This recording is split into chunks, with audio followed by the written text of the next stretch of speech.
ঢাকার উত্তর সিটি কর্পোরেশনের ৫ নং ওয়ার্ড কালশী ইসলামিয়া উচ্চ বিদ্যালয়ের জমিদাতা হৃদয় মরহুম হাফেজ আলী মাতবর এবং মরহুমা শাহের আলী জান বিবি দাতাদ্বয়ের বংশানুক্রমিকভাবে একজন প্রতিনিধি বিদ্যালয়ের পরিচালনা কমিটিতে প্রতিনিধি থাকবেন প্রতিষ্ঠাতা সদস্য হিসাবে।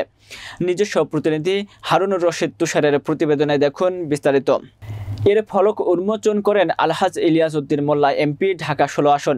এরপর একই স্কুলের মার্কেটে AR rising kebab and restaurant এর কালশী মোড়ে শুভ উদ্বোধন করেন ইলিয়াস উদ্দিন মোল্লা এমপি।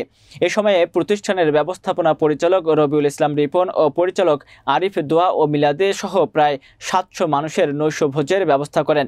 অনুষ্ঠানে আলতাফ হোসেন, আবুল বাশার, আনোয়ার হোসেন রনি, আলহাজ খলিলুর রহমান খলিল, সুলতান শাহরিয়ার শামীম, আবুল হোসেন মিলন প্রধান শিক্ষক, আশরাফ আলী সভাপতি, কালশী ইসলামিয়া উচ্চ বিদ্যালয় সহ এলাকার স্থানীয় গণ্যমান্য নেতৃবৃন্দ, ব্যক্তিবর্গ উপস্থিত ছিলেন। সবাই আসবেন, অবশ্যই আপনার সবার অনেক বেশি ভালো লাগবে। Thank you. এই যে রেস্টুরেন্টে আসলাম, মনে হয় যে মিরপুরের মধ্যে একটা ভালো রেস্টুরেন্ট।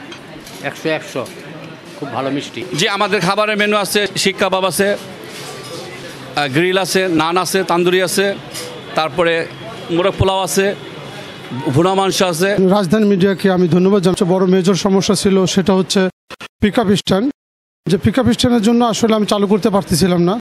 সংসদ সদস্য আলহাজ ইলিয়াস উদ্দিন মোল্লা সুবাদে এবং ওনার সহযোগিতায় আজকে আমি রেস্টুরেন্ট উদ্বোধন করতে পারছি।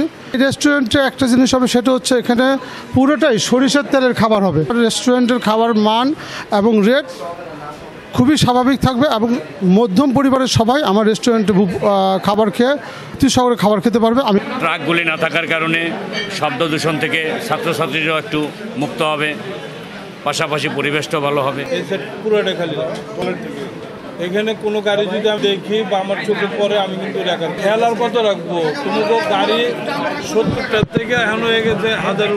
আপাতত স্কুলের স্বার্থে এবং স্কুলের সকল ছাত্রছাত্রীদের স্বার্থে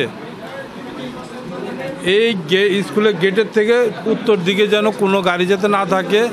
এবং ইতিমধ্যে আমি ট্রাক স্ট্যান্ডের যে সভাপতি সাধারণ সম্পাদক আছে তার সাথে কথা বলেছি। তারা এই এলাকাটাকে পরিষ্কার পরিচ্ছন্ন রাখার জন্য এবং পরিবেশসম্মত রাখার জন্য ছাত্রছাত্রীদের দিকে তাকিয়ে, সকল শিক্ষক শিক্ষিকাদের দিকে তাকিয়ে তারা নিজেরাই দায়িত্ব নিয়েছে এটা পরিষ্কার করে